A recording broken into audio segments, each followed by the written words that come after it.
Administratīvais process. Administratīvais process notiek gadījumos, kad privātpersonu neapmierina valsts vai pašvaldības iestādes lēmums vai rīcība.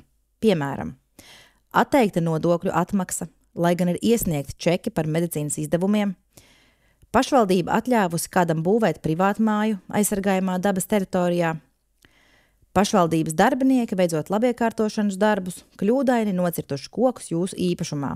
Šādos gadījumos var lūgt, lai lēmums tiek atcelts, tiek izdots jauns lēmums vai tiek kompensētas rīcības sekas. Iestāžu lēmumos būs norādīts, kam par to iespējams sūdzēties, un arī termiņš. Šim termiņam jāsako līdzi. Vispirms jautājums jārisina iestādē, bet, ja tas nav izdevies, pēc tam var vērsties administratīvajā tiesā. Sūdzību, ko iesniedz tiesā, sauc par pieteikumu. Par pieteikuma iesniegšanu tiesā ir jāmaksā nodeva, bet, ja jums ir grūti to samaksāt, varat lūgt tiesu jūs no šīs maksas atbrīvot.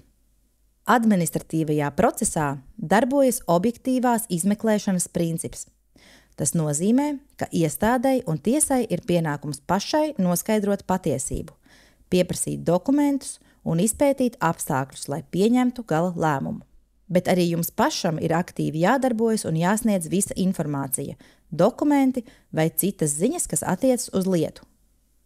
Šis informatīvais materiāls ir sagatavots ar Islandes, Lihtenšteinas un Norvēģijas atbalstu caur Eiropas ekonomiskās zonas un Norvēģijas grantu programmu Aktīvo iedzīvotāju fonds. Par materiālu saturu atbild nodibinājums Invalīdu un viņu draugu apvienība Apeirons.